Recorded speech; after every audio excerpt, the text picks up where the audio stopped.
Love you the Bible? 1692. A merciless witch hunt in the New World. She must be under some evil hand. A community of pious Puritans in New England believed the devil was among them. Tell me, who does come into my house? That's a ghost. Here, in this house. Order! Why do you hurt these children? I have not hurt them. Did you bring a black man with you today? I'm an innocent person. The devil hath been raised in Salem village. Anyone and everyone among them might be a witch and Satan's willing helper. There was no stopping the religious madness. It was to cost many lives and leave the community in Salem riddled with guilt. Cannot one of you look me in the eye? It was a major fall from grace at the very beginning of American history, and to this day, many questions have gone unanswered.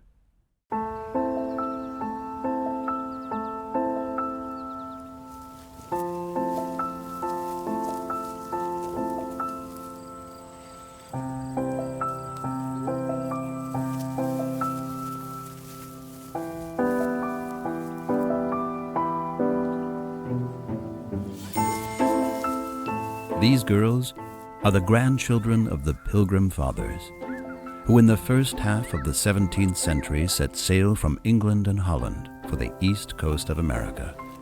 Free of persecution, they wanted to live out their ideal of a devout Christian community.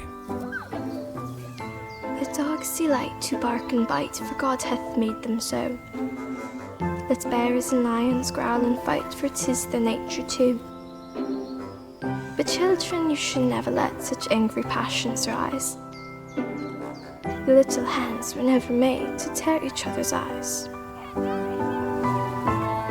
Samuel Parris' daughters and nieces were among them. Parris was the leading minister in Salem, New England.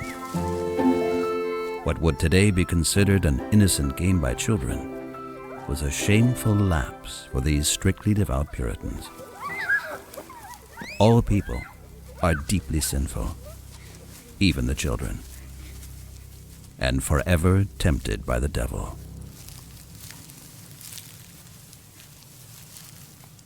It has everything to do with us. You know, we still live in a moment where we are afraid of people we don't understand. And I think that's one reason why it's important to keep talking about Salem, why it's important that we don't let it be consigned to the past. There's probably a theory for every day of the year as to what happened because of that, because people have been wondering for over 300 years what happened. It's not fun and games. It's not trick-or-treat and Halloween, which is all very well by itself, but it's a serious lesson to learn from it. Salem is on the edge of the English Crown Colony.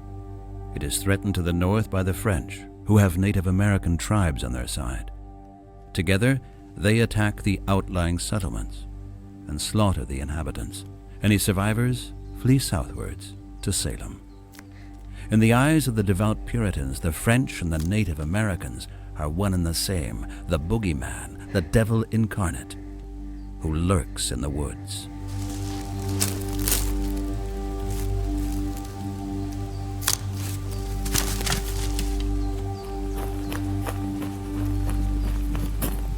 Imagine that we live in that world and we know that there are evil forces out there and that they look to harm us, but we can't even say for sure who they are, who the bad guys are. All things foreign, all things unknown spell danger. There is no safety or security. We have Indian attacks.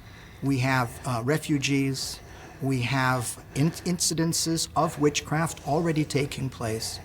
And the general sense amongst Puritans is simply, when bad things happen, like these things, They don't happen with no reason. There is always a reason why bad things happen.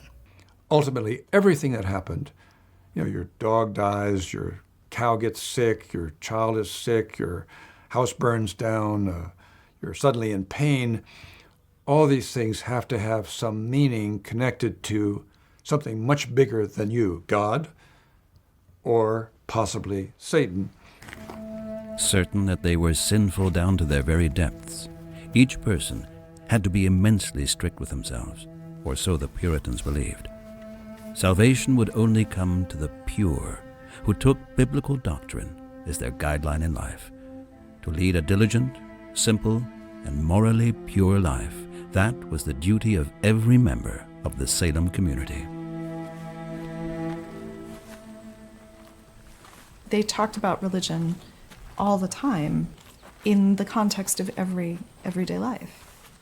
Every turn of the weather, every interaction is informed by a religious understanding. So I think today we use religion as a category of discourse that is unto itself, whereas at that moment, religion informed every analysis of how the world worked. And the Bible provided the instructions. It was tough being a child in this small and narrow-minded world. The excitement of the forbidden. Who would not gladly cast a glance into the future, even if the minister condemned such practices as the work of the devil?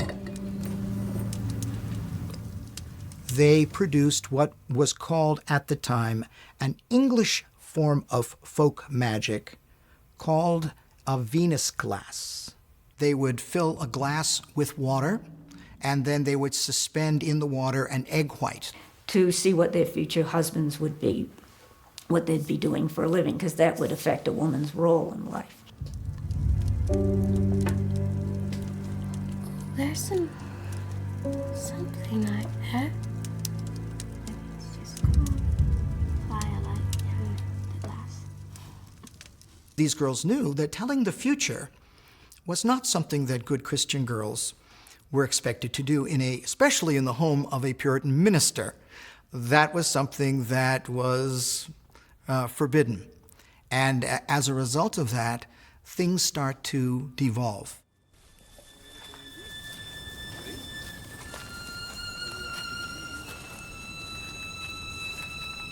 The New England Puritans' entire lives amounted to one prolonged religious service.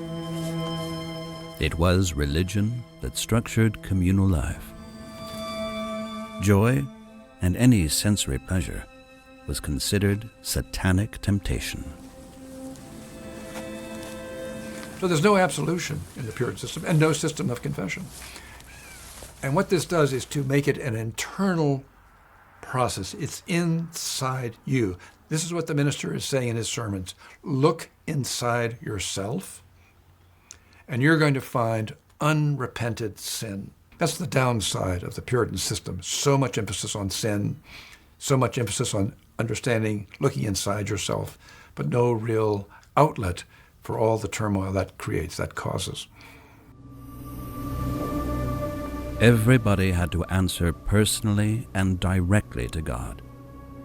They were left alone with whatever tormented them.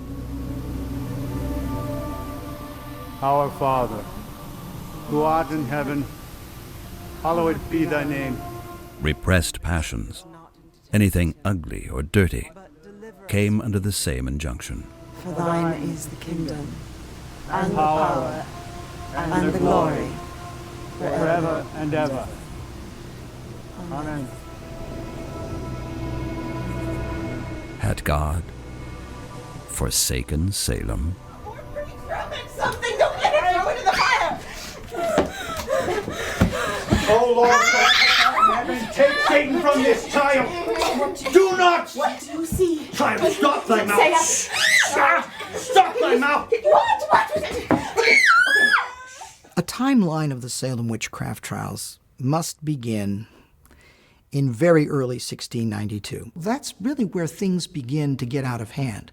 The girls in Reverend Parris's home begin to act strangely. I cannot hold her! Do you see it? No one at the window. Do you see it? God is angry and Satan is coming and he's going to destroy us. And these little girls are terrified. And under the circumstances, I think they probably converted their mental anguish gets converted to physical symptoms. And this is not fakery. What do you see? Who is it? God! Or the woman. No! They're very often called the afflicted children or the afflicted girls. And the word afflicted simply means that they were experiencing the oppression, the presence of evil forces. They did not want to listen to prayers being said. They did not want to listen to the Bible being read.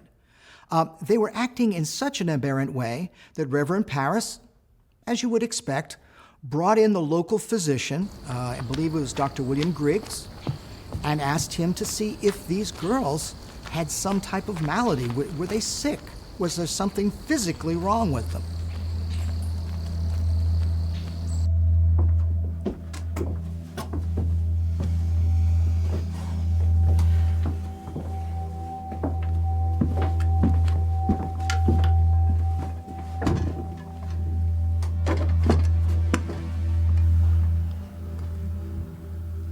They couldn't make sense of it medically. This was in the 17th century, and I don't know of any 20th century, 21st century interpretation that cuts any ice at all.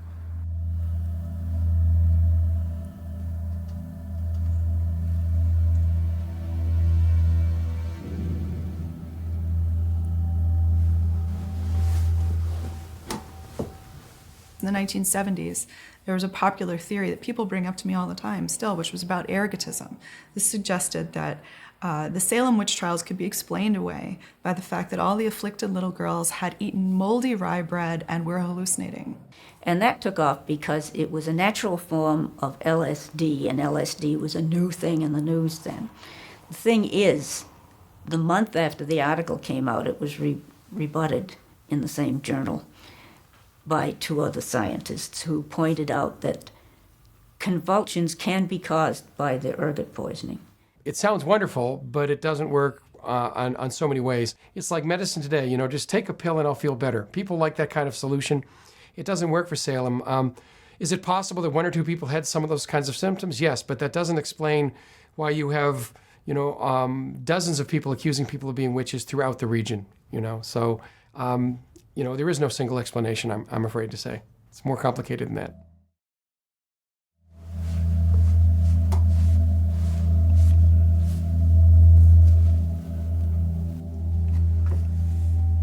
There is nothing wrong with her that any medicine I provide could cure.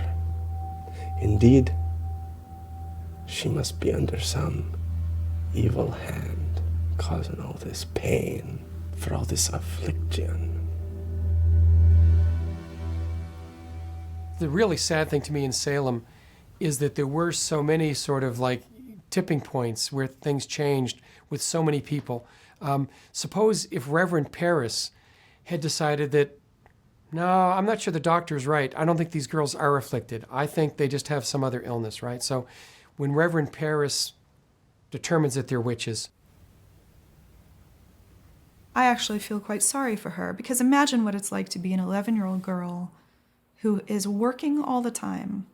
And then for the first time in your life, all these big, important people, these people you've had to obey, they're all paying attention to you now. here you have this great inversion in Salem where these young girls who were at the margins of society normally have taken center stage. White magic was supposed to counteract the devil's designs. A neighbor of Reverend Paris persuaded his house slave Tituba to bake a magic cake. The most important ingredient, the girl's urine.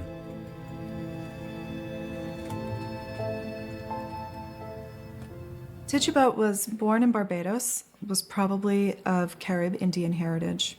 She was enslaved in Paris's household, and she would have been at the bottom of that community hierarchy at that time. If a dog eats the magic cake, Then the witches will scream in pain and thus betray themselves, or so people believed. But the magic did not work. It's certainly embarrassing for the minister's household to be attacked by witches, devils, whatever. I mean, you don't want to jump into that. What does happen in my house whilst I am away? I don't know.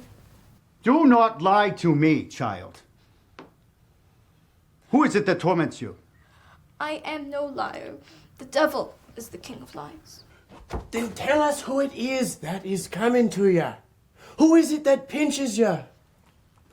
I don't know. Love you the Bible? Yeah. Love you your prayer? Yeah. Then what afflicts thee? Who does come into my house and frighten thee? Which apparition comes to you in the night? Tell me the name, child. Tell me! Tituba. Exactly what was going through Betty's mind when she named Tituba, I don't know. But the parents, Reverend Parris, certainly didn't want that going on in his house. So he suspects her too. Tituba's kitchen was a popular meeting place for the girls. The slave woman has many stories to tell. Last night, while I was sleeping, I heard the same dreadful voice. Oh boy, come away, come away. And I woke up when I was looking for the voice. Nobody was there. We know very little about Tituba except what happened during the witchcraft. If it weren't for the witchcraft events, she would have just fallen through the cracks of history and we would never have known even her name. Well, one thing we do know is that they considered Tituba as a confidant and as a source of constant entertainment. I think she was a very important character in the role of the children's lives at home. They spent a good deal of time with Tituba and developed a close relationship with Tituba. That's a ghost. It's a ghost. We have a ghost among us here in this house. Sent by the devil. The fact that Tituba was the first accused is likely due to her lack of power within the household. The fact that she was there, and the fact that she wasn't going to be in a position to defend herself. Tituba gets thrown into jail. But this does not stop the witchcraft. The visitations by the devil persist.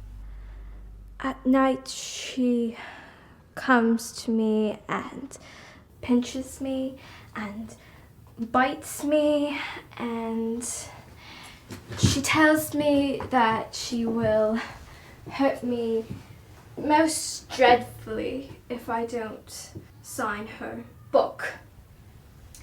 And there's a black man who whispers in her ear. Tituba, when pressed, when questioned, says, "The devil came to me and bid me serve him." They say, how many witches are there? And she said, I saw 9 names in Satan's book. That means there's more people out there. Who are they? And people start wondering, what other neighbor might be a witch? Who else is involved in this?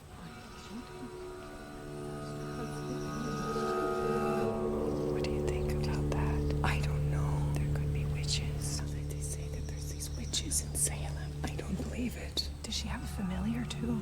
I don't see these things out loud. Why not? The problem with Salem Village is it is a town that is torn. It is a town at odds with itself. There are groups of people on 2 different sides of the community, basically at war with themselves. Well, imagine if you switch the word witch and terrorist. And I think you understand a bit the lesson of Salem, that in fact, we don't really know who the evil people are. And it's very hard for us to determine that today. They're very real. Witches were real in 1692. They could harm people. Just like today, terrorists are very real, but we're never quite sure who they are. They could be anybody. You know, it could be a neighbor or a relative who's a witch or is a terrorist.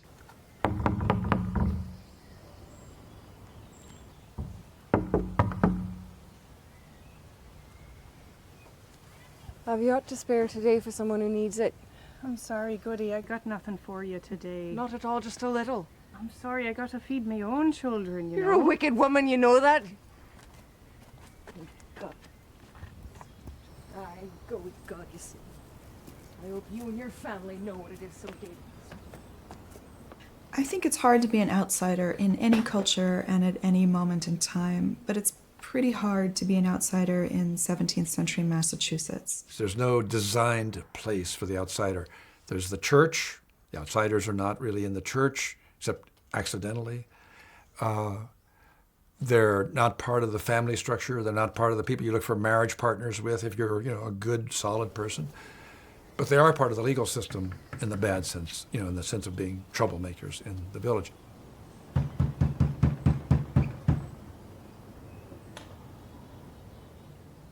Well, imagine if someone like Sarah Good came to my door. Perhaps I send her away. And going away, she's resentful and she's angry. And she says, "You're going to regret not giving me anything to eat today." And an hour later, my toddler is scalded with boiling water. Very common injury for women and children at this time period, and a potentially fatal one. Later on, if she is accused as a witch, I will see that correlation, those correlated events, as causal. I haven't lived through the scientific revolution yet. I won't know that correlation and causation are different. I will see that as an example of a threat followed by maleficium.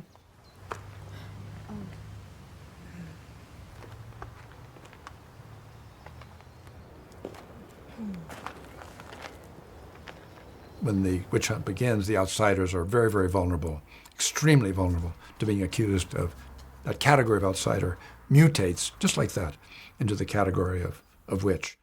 What people thought a witch was somebody who was acting purposefully with the devil. But not only people on the margins of society can be suspect.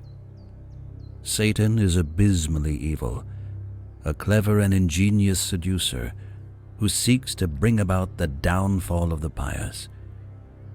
Could it be that his disciples have adopted as their disguise the semblance of great righteousness?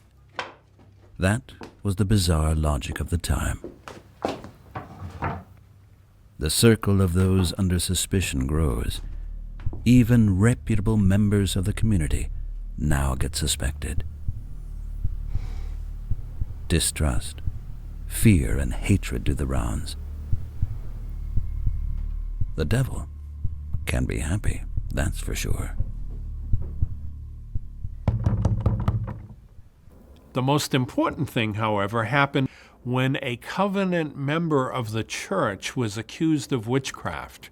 And Rebecca Nurse is a full member of the Salem town church. She's got a good reputation. She has a very supportive family, but she's accused too.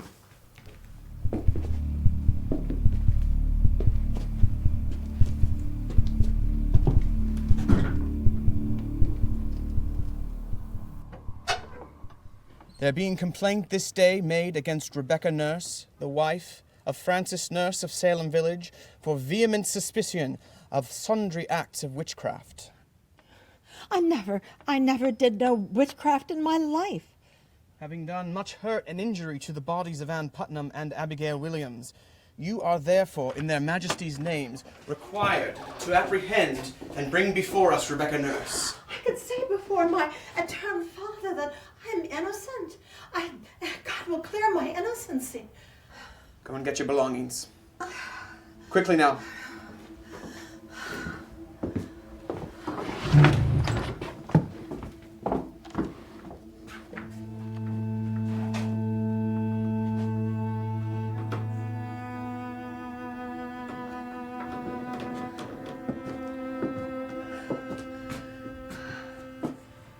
Everyone's very surprised when she's accused, and actually there's a list of people who sign their names saying that they know Rebecca Nurse's character and that this cannot possibly be correct, but it's not enough to save her.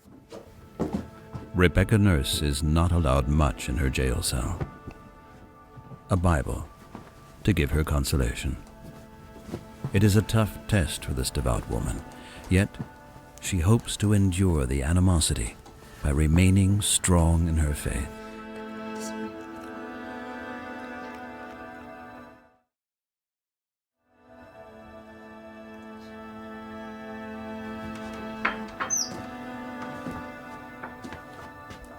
Come along, goody nurse. Come along. Up you go.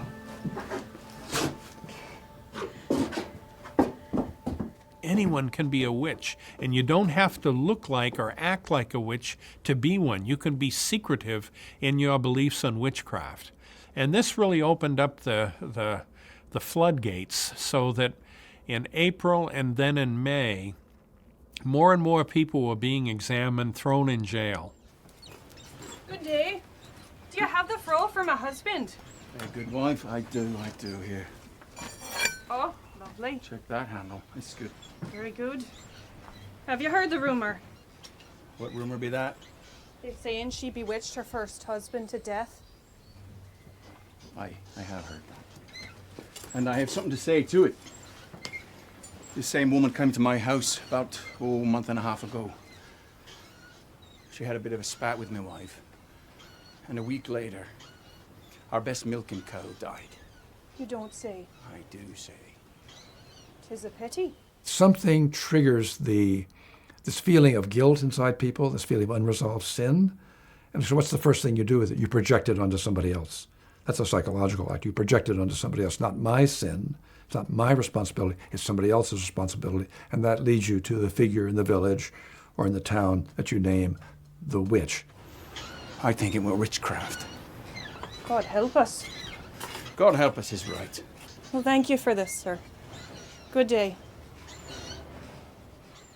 You can only convict people of witchcraft on one of two types of evidence. One is a direct confession, or two is two eyewitnesses who can testify that they have seen this person commit an act of black magic.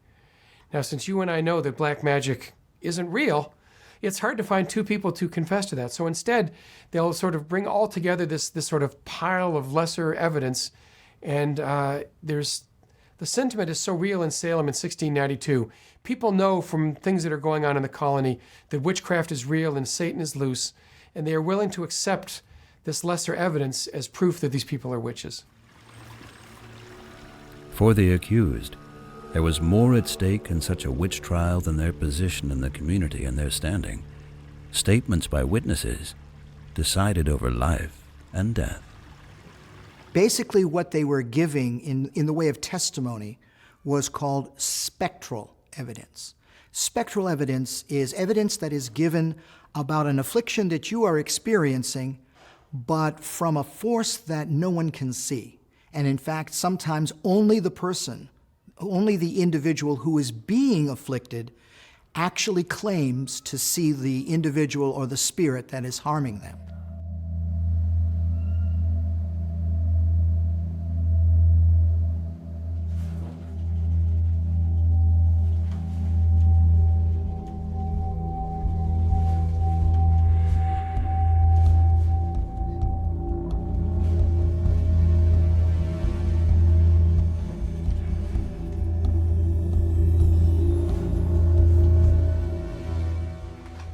If they hadn't used spectral evidence, and spectral evidence, the idea that the witch has a specter which it can send out and do mischief for it, and the thing that was afflicting the children, and the children would say the specter of this person or that person is choking them right now.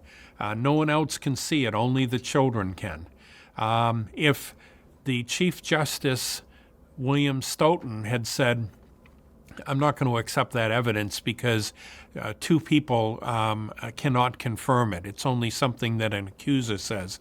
That would have ripped the guts out of the witchcraft accusations. The Salem episode was not carefully handled. And I have to say that procedurally, there were some things done which compromised the real sense of fairness and the sense of justice being carried on here. It became a form of entertainment. Order! What evil spirit have you familiarity with? None. What contract have you made with the devil? I never saw the devil in my life. Why do you hurt these children? I have not hurt them. Did you bring a black man with you today? I am an innocent person. Who do you employ to hurt these children? I employ nobody. Did you not bid me tempt God and die? Child, no, never.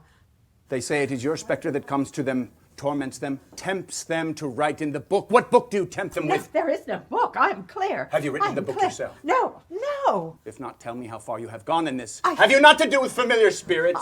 I have no familiar spirits. What they did was they had these pre-trial examinations public.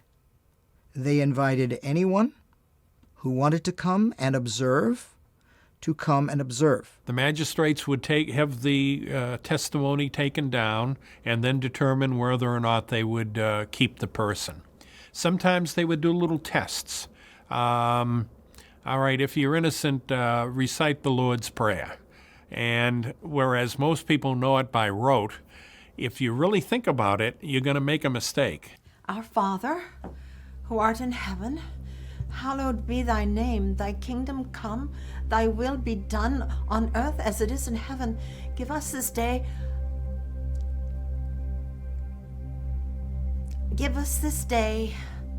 our daily bread, and forgive us our trespasses as we forgive those who trespass against us.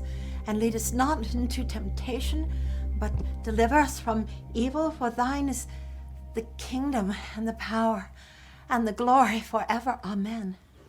Goody, why were you caused to forget our daily bread? I am but an old sacrament woman. of daily bread. And I am afeard. I'm afeard of this proceeding. We shall ask that you be removed and searched again as well for unnatural excrescences of flesh upon your body that shall go far in showing that you are in league with the devil. They were determined to clean up this mess, to use a contemporary expression. They were going to clean this mess up. And as soon as they made the decision to believe the young girls were credible witnesses. God controls all things. It is not my doing. Look to her. When she invokes God's name. Goody, is this your doing? Who torments you? What torments you? Was it the man in black? No, it was she. Her. The black dog sees me, dragged me through the fire. She's a tree sent it to you. You have a familiar. I saw her in the before. No. This woman, constable, this woman sees this. Are you certain? Hold on. The girls who were afflicted were so real in their accusations and in their fits that many family members would go, well, you must be guilty because these children say you are. They've seen you do these things, and look what's happening to them.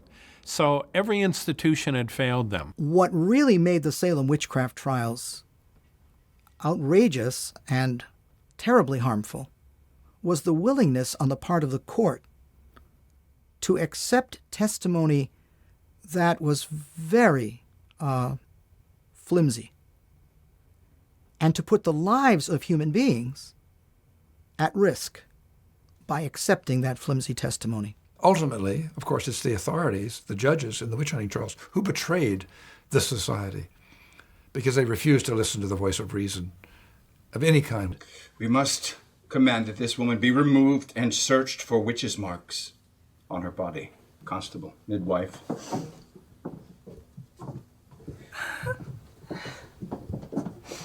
Can we take her now? Constable, please remove her. The power lies with men who are magistrates, men who are theologians, and the power becomes enacted mostly on women's bodies. So there's a strange triangulation of power, in which it is women's bodies. There are men who are accused and killed at Salem as well, but most of the men who are accused at Salem are accused because they are married to a woman who's also accused.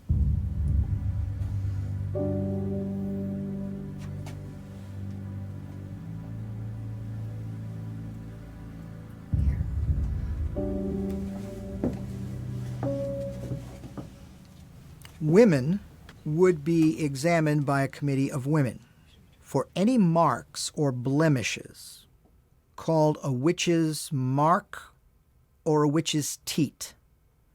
And the belief was that if you were a witch and had given your soul to Satan, Satan would exchange to his newly converted witch a demon, a demonic being, in the form of what they called a familiar.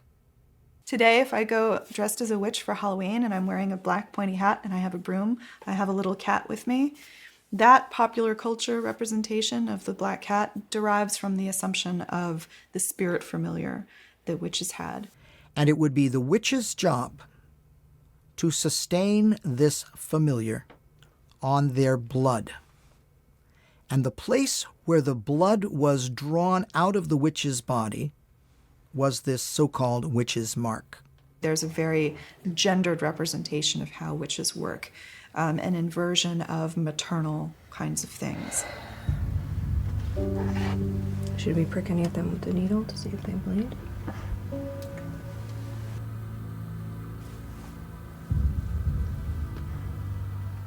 Nothing at all? No. Nothing. She did not seem to feel any pain. No. Pins were used, and they would pierce these protuberances of the skin to see if they were natural or unnatural. If no pain was felt or if no blood was drawn, that was considered not natural. It was unnatural. They were trapped in the morass of different kinds of evidence and unable to sort out different kinds of evidence at all. They pleaded, they put huge pressure on people to confess. And they began the trials in early June. And at the same time the trials were taking place, you still had more people accused of witchcraft. It had become really a wildfire. The devil hath been raised in Salem village. Yeah, it's very important to point out that the court that Phipps establishes, the Court of Oyer and Terminer, is a civil court, and they are prosecuting the witches under the criminal code of the colony. The first convictions are made swiftly. She could be most valuable. Have you a will to engage with the devil? No. Massachusetts does not have a religious court. They are prosecuted not under religious laws. So in this sense, these are different than most of the witchcraft cases that take place in the continent of Europe, where there are religious tribunals and religious courts. And that's why the punishment is different here. When in Massachusetts, or in England, when people are found guilty of witchcraft, they are sentenced to death, and they are sentenced to death by hanging. On July the 19th, 1692, Rebecca Nurse and 4 other women were hanged. All the victims protested their innocence right through to the end. None had confessed, as then these women would have had to incriminate other members of the community.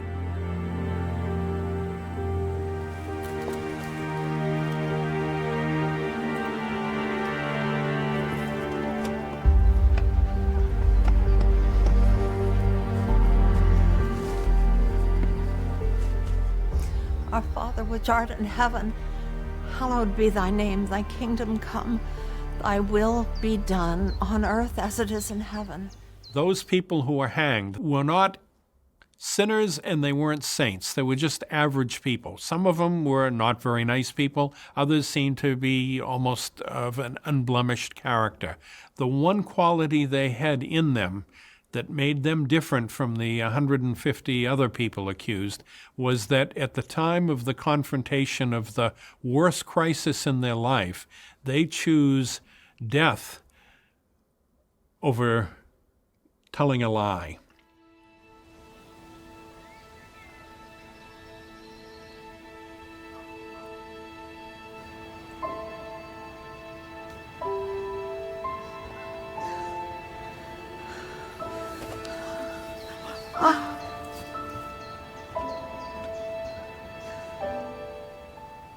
The most horrible thing about Salem that makes it so distinct and so sad is that all people who were tried pled not guilty.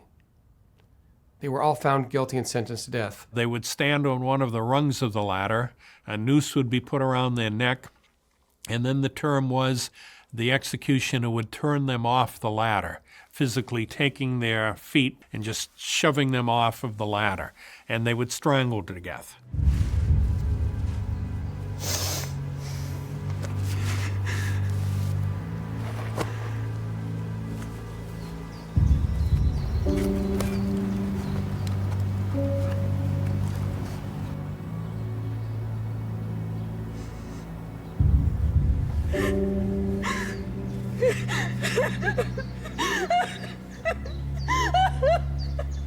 What some of the accused understood very quickly was that if you had confessed to witchcraft, they didn't try you right away.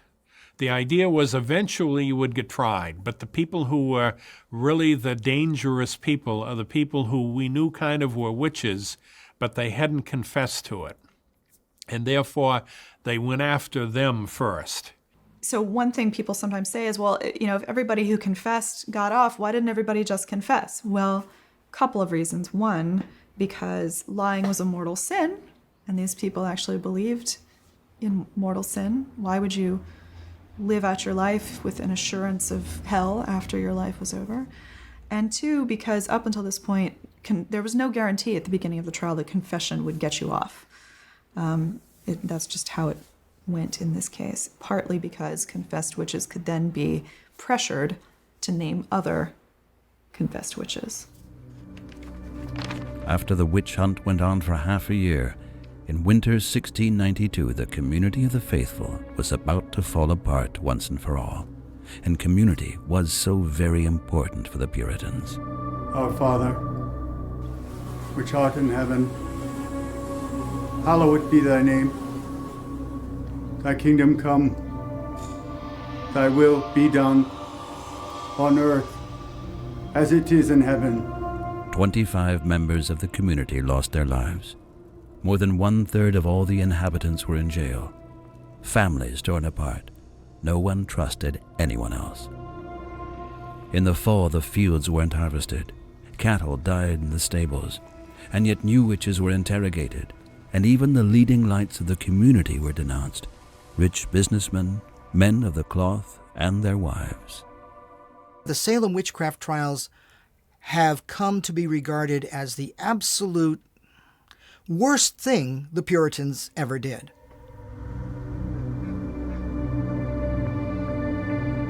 The inhabitants of Salem were stuck in a trap of their own making, and which they could no longer escape of their own volition. Forget not your children. Forget not your bride.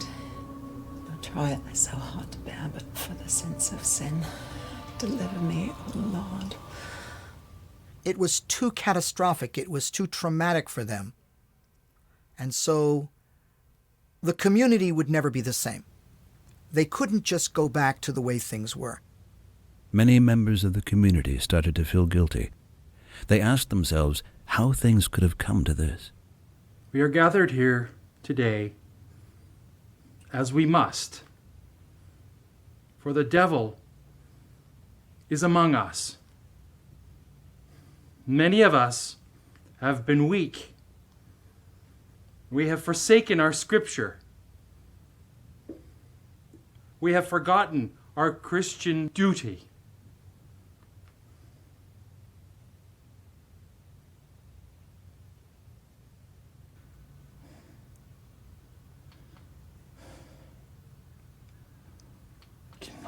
one of you look me in the eye.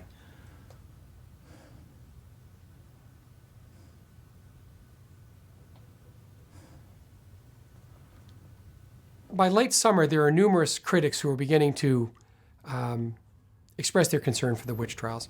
And one of these men is Thomas Brattle, who's one of the leading, he's a merchant, but he's also one of the leading scientific thinkers in Boston in his day. And he'll say, you know, we are not using our common sense here. Spectral evidence should never have been allowed.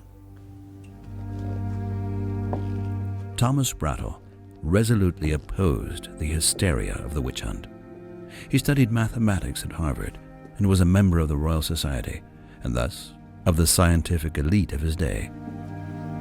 He and other members argued rationally.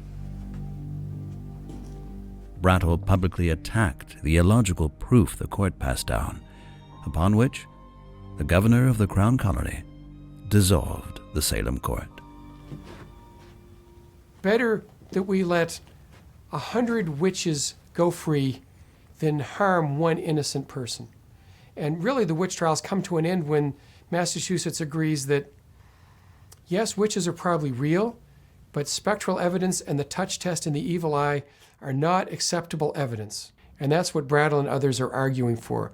And what happened during the witchcraft trials is the people, when they finally discovered what had happened, and that innocent blood had been shed largely as a result of the influence of individuals who thought they were doing God's work, but in fact were causing more of a problem. There was a secularization of society. A new paradigm is set up in Massachusetts Bay Colony. Only Tituba, the slave, had to remain in prison until a new buyer was found for her.